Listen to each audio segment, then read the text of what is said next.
Hey everyone, ever heard of a couple faking a divorce not to escape each other but to escape creditors? Today we are diving into a real life drama that has it all: luxury condos, business failures, secret deals, and fake divorces. But beneath the gossip worthy headlines lies a powerful lesson about the law and the illusion of control. Let's talk about why it's hard for couples to hide their homes from creditors and what the courts in Singapore have to say about this. Imagine this: a married couple is happily living in their beautiful matrimonial home. The husband wants to buy a second, more expensive home, but to avoid paying additional buyer's stamp duty, they decouple. Legally, the wife becomes the sole owner of their first property.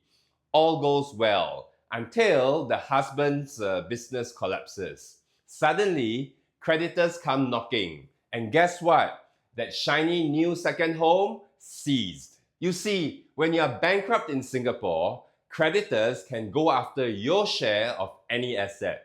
It doesn't matter if you had just transferred it to your spouse. If the court believes the transfer was done to avoid the debt, they can unravel it like a thread on an old sweater. The lesson? Legal documents cannot always mask the truth of your intentions. Let's take it up a notch. A woman received 4 condominium units worth more than $12 million as part of a divorce settlement. Here's the catch: her husband was in serious debt, and the divorce looked suspiciously generous. She got everything, and she stashed $3 million in cash at home. A creditor smelled something fishy and went to court. The High Court agreed. This was not your average marital breakup. They issued a worldwide injunction to freeze all her assets. Why? Because the court found collusion. The divorce was staged to hide assets. This is where the law sees through the illusion. The wife cannot just say, "Oh, we are divorced now, so what's his is mine and his creditors cannot touch it." If it is a sham, the law will catch up. In another case, a woman filed for divorce just 1 month before her husband's bankruptcy. Sounds strategic? It gets worse. Before the divorce was even final, the couple had already sold their luxury apartment. The wife pocketed over $800,000. But when the bankruptcy order came, she claimed she was the sole owner. The family court didn't know about the sale. She tried to keep it quiet, but the High Court didn't buy it. They called her actions deceptive. Her attempt to hide the property and the sale proceeds backfired. Once again, we see truth has a way of surfacing, especially in court. Now the final story. A couple filed for a rush divorce after bankruptcy proceedings had started against the husband, but before he was officially declared bankrupt. In that narrow window of time, the husband agreed via court order to transfer 2 properties to his wife. She later argued that the 2 properties were hers, fair and square, because the court ordered it.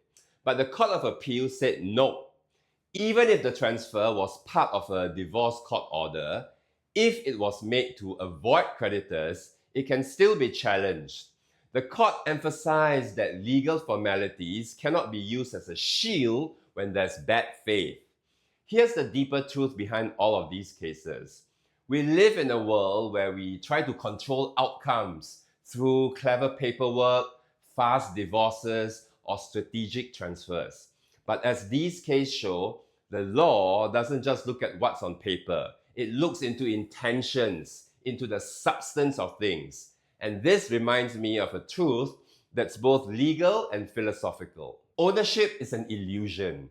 We think we own things, our homes, our bank accounts, even our relationships. But circumstances shift. Businesses fail. Courts intervene.